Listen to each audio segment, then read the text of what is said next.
Subscribe करें और bell दबाएं ताकि कोई खबर रह न जाए।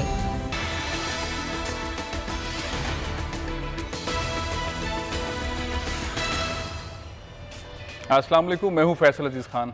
इमरान खान कहते हैं कि वो पाकिस्तान के अंदर महंगाई को कम करने के लिए बड़े पैमाने पर इक़दाम कर रहे हैं। ख़ित्ते के अंदर इतना पेट्रोल, डीज़ल और मिट्टी के तेल की कीमतों में कमी नहीं हुई जितनी पाकिस्तान के अंदर है, और अब महंगाई में कमी आएगी। साथ ही जो इस पूरे क्राइसिस के अंदर, कोरोना क्राइसिस के अंदर लोग बेरोज़गार हुए हैं, मज़दूर बेरोज़गार हुए हैं, फैक्ट्री के मज़दूर बेरोज़गार हुए हैं, बड़ी तादाद के अंदर बेरोज़गारी में इजाफा हुआ है। ज़ाहिर है डेली वेजर्स के लिए कुछ प्लान किया गया था, उनको पैसे दिए गए, लेकिन अब एक और प्लान का इफ्तिताह उन्होंने आज कर दिया है। उसे कहा जा रहा है लेबर एहसास प्रोग्राम। उसके तहत इमरान खान साहब कहते हैं कि लोग रजिस्टर्ड हों वेबसाइट के थ्रू, और रजिस्टर्ड होने के बाद उनकी इंक्वायरी होगी, उसके बाद उन्हें डायरेक्टली पैसे पहुंचा दिए जाएंगे। 12,000 रुपये फ़ीकस पहुंचाए जाएंगे। मामला ये भी है कि 12,000 रुपये कम है, पैसे बढ़ाए जाएँ, क्योंकि इमरान खान साहब जब ये कहते हैं कि कोई भी अगर 100 रुपीज़ डोनेट करेगा इस प्रोग्राम के लिए वज़ीर आज़म के फ़ंड में, तो हुकूमत 400 रुपये ऐड कर देगी, यानी कि वो 500 रुपये हो जाएंगे। तो ये सारा सिलसिला जो चल रहा है, उस सारे सिनेरियो के अंदर इमरान खान साहब ने और क्या क्या कहा है, मैं आपको सुनवाता हूँ। थोड़े वक्त पे इतना ज़्यादा पैसा इतने ज़्यादा लोगों के अंदर बांटा गया। अब तक 81 अरब रुपया बांटा गया, तकरीबन 3 हफ्ते में 81 अरब रुपया, और ये 68 लाख खानदानों के बीच में बांटा गया। इसकी फिर से मैं रिपीट करता हूँ, कहीं मिसाल नहीं है कि इतने थोड़े वक्त पे इतना ज़्यादा पैसा, और ये उस तबके के पास गया है जो कि सबसे ज़्यादा मजबूर तबका है, गरीब तबका है।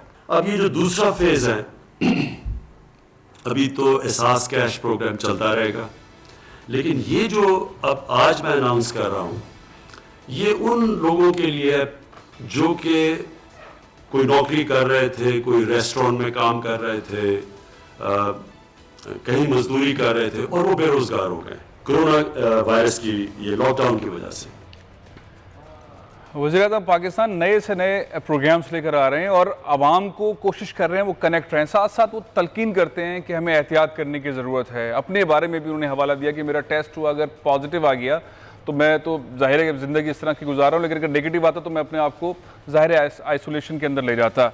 साथ ही एक और बात है कि उन्होंने इंदिया दिया है कि पाकिस्तान 6 माह से 1 साल तक तकरीबन इसी तरह की ज़िंदगी में रह सकता है, तो हमें अपनी एहतियाती हिकमत अमली के तहत अपने मामला को आगे बढ़ाना है। लेकिन ये जो प्रोग्राम्स आ रहे हैं, उन प्रोग्राम्स के साथ साथ वो एक और प्रोग्राम को बार बार जिक्र करते हैं, उसका जिक्र एक बार नहीं कई बार किया, और पूरी कौम को इंतज़ार है कि जब वो प्रोग्राम चलना शुरू होगा, एग्जीक्यूशन होगी, तो मईशत का पहिया चलेगा।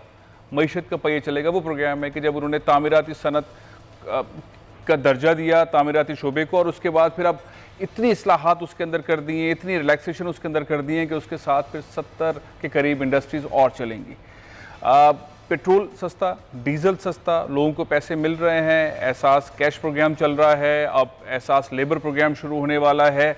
चीज़ें बेहतरी की तरफ हैं, लेकिन बहरहाल क्राइसिस बहुत बड़ी है। इकॉनमी चल पाएगी नहीं चल पाएगी, इकॉनमी बेहतर कैसे होगी, ये तमाम चीज़ें कब तक डिलीवर करेंगी, और अगर 6 माह से साल तक हमें इसी तरह से रहना है या इसी तरह से ज़िंदगी आहिस्ता आहिस्ता खुलेगी, तो किस तरह इकॉनमी बढ़ेगी, लोगों की ज़िंदगियाँ कैसे आगे बढ़ेंगी। रमज़ान, उसके बाद ईद, उसके बाद अगर 6 महीने और साल तक इस तरह रहना है या थोड़ा सा सॉफ्ट होकर रहना है तो किस तरह से रहा जाएगा, इसके ऊपर हम बात करेंगे। माहिर माशियात हमारे साथ मौजूद है मीर मोहम्मद अली खान। मीर साहब।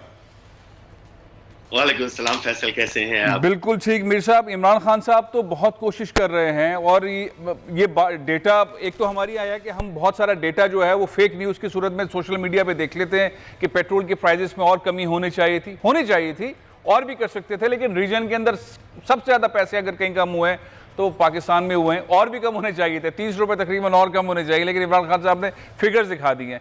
अच्छा, अब ये जो एक नई चीज़ लेकर आ रहे हैं कि बड़ी तादाद के अंदर पाकिस्तान के अंदर लोग बेरोजगार हुए हैं और हो रहे हैं, ज़ाहिर कारोबार नहीं चल रहा। रेस्टोरेंट के लोगों के लिए उन्होंने भी एक जो वहाँ पे वेटर्स वगैरह होते हैं उनके लिए भी एक प्लान तश्कील दे दिया है।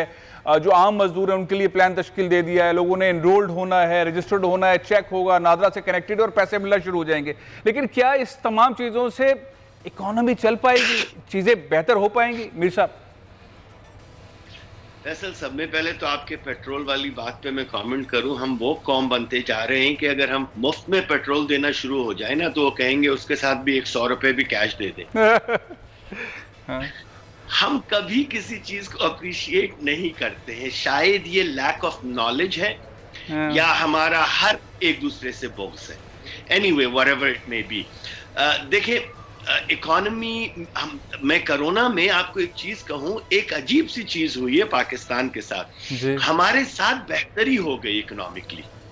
वो कैसे हुई कि पेट्रोल की प्राइसेस कम हुई तो हमारी इन्फ्लेशन में जो सब में ज्यादा चीज काउंट की जाती है वो पेट्रोल प्राइसेस हैं। उसकी वजह, उससे पहले ही हमारे कोई 300 बेसिस पॉइंट, 350 बेसिस पॉइंट या 3.5% इंटरेस्ट रेट हमारा कम हो गया, जिसकी वजह से एक इकोनॉमी में थोड़ी सी इन्फ्लेशन कम हुई। अब पेट्रोल की प्राइसेस और कम हुई हैं, अभी इंटरेस्ट रेट और मेरे ख्याल में कम होगा। अच्छा, जिसकी वजह जो लोकली लोगों ने या कॉरपोरेशंस ने लोन्स लिए हुए थे, लार्ज कॉरपोरेशंस में, अगर 100 बेसिस पॉइंट भी कम होता है तो वो billions of rupees per month उनमें पेमेंट्स में, रीपेमेंट में कमी आती है। तो this is a good thing.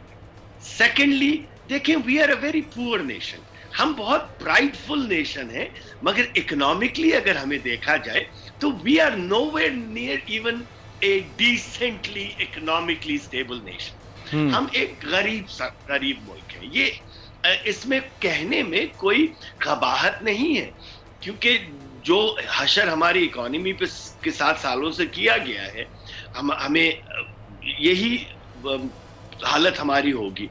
देखिए, $7 बिलियन का प्रोग्राम जो दिया था इमरान खान ने, पहली दफा दिया, that's a huge amount. $7 billion उस मुल्क में जिसकी जीडीपी इस वक्त 285-290 बिलियन डॉलर है, तो आप 2.5 से 3% की आप की बात कर रहे हैं, मतलब $7 बिलियन की आप बात कर रहे हैं, दैट्स अ ह्यूज अमाउंट। हाँ, बड़ा उसके बाद और बढ़ाया गया।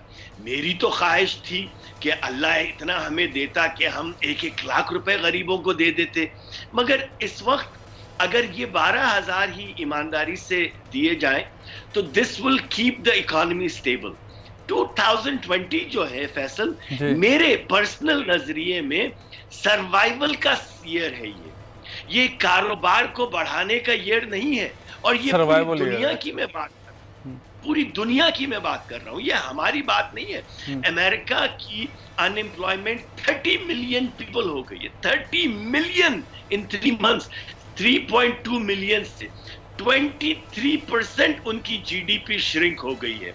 World GDP has shrunk from $90 trillion to $76 trillion इस वक्त। $250 बिलियन ऑयल इंडस्ट्री को नुकसान पहुंचा है, $359 बिलियन एयरलाइन इंडस्ट्री को नुकसान पहुंचा है।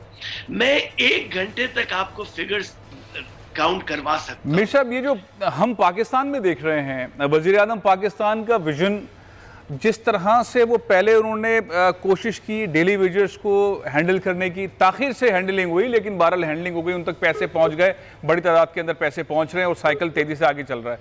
अब बेरोजगारों की तरफ आ रहे हैं। अच्छा, लेकिन हम ये देने का मरहला, देने का पैसे दे के, राशन दे के, पैसे तनख्वाहें ना मिल रही हों, काम ना कर रहे हों और मुफ्त पे लगा दें लोगों को, ये भी तो ठीक चीज़ नहीं है। हमें किसी हद तक तो कोई सॉफ्ट करके कारोबारी ज़िंदगी को चलाना चाहिए, सनतों को चलाना चाहिए। अमेरिका खुल रहा है मंडे से, दुनिया के अंदर मुल्क ममालिक खुल रहे हैं, हम कोई ऐसा SOP बना के मुल्क को खोलें और फिर ये जो मांग तांग वाला मरहला, इससे निकाल के काम काज वाले मरहले के अंदर आए। मीर साहब से राब्ता मुनक़ता हो गया, कोशिश करूंगा उनसे फौरी तौर पर राब्ता बहाल हो जाए। मामला ये है कि हम कहीं अपनी कौम को सिर्फ इस पर तो नहीं लगा रहे कि राशन ले लो, लाइन में लगो, राशन ले लो, घर पे राशन दे देंगे, राशन ले लो।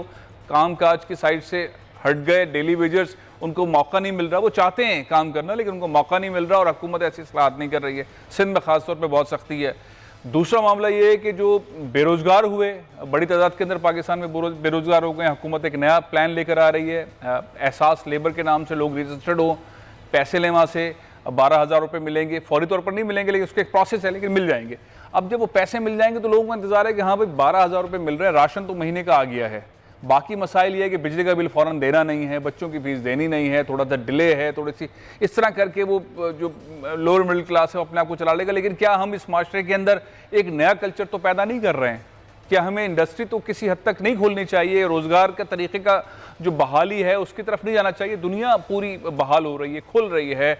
अमेरिका मंडे से जो है वो खुल रहा है, तकरीबन आधा अमेरिका जो है वो मंडे को खुल जाएगा। यूके के अंदर तब्दीली आ रही है, फ्रांस में, स्पेन में, इटली में, यूएई में, सऊदी अरब में, हर जगह कोई ना कोई एक ऑप्शन क्रिएट हो रहा है जिसके तहत ज़िंदगी नॉर्मलाइजेशन की तरफ जाए। मीर मोहम्मद अली मीर साहब, आप मेरी आवाज़ सुन रहे हैं? मीर साहब, मैं ये कह रहा था कि हम कहीं ऐसा इन्वायरमेंट तो नहीं कर रहे कि मांगे तांगे की दुनिया पाकिस्तान के अंदर चलती रहे, बस राशन देते रहो, पैसे देते रहो और पैसे मिलते रहे और सुकून से बैठ जाओ। Benazir Bhutto income support programme के तहत पैसे आ रहे थे, बस पैसे मिल रहे हैं, सुकून से बैठो, कोई कामकाज की ज़रूरत नहीं है। जो काम करने वाले लोग भी हैं उनको भी हम बिठा दें। हम क्यों ना थोड़ी सी सनतों को चलाएं, कारोबार ज़िंदगी किसी SOP के तहत चलाएं, सिस्टम को चलाएं। 80% से ज़्यादा सनतें इस वक्त भी पाकिस्तान में बंद हैं और अजीब व गरीब किस्म की अंडरटेकिंग जो है सिंध हुकूमत ने की हुई है। सबसे ज़्यादा कराची के अंदर सनतें, लेकिन अंडरटेकिंग ऐसी है लोग खोल नहीं रहे। तो हम मांगे तांगे से कामकाज वाले फार्मूले की तरफ कब तक जाएंगे? SOP के तहत आपने इतना अच्छा लफ्ज इस्तेमाल किया, एक SOP के तहत ये कारोबारी सन्नतों को खोला जाए।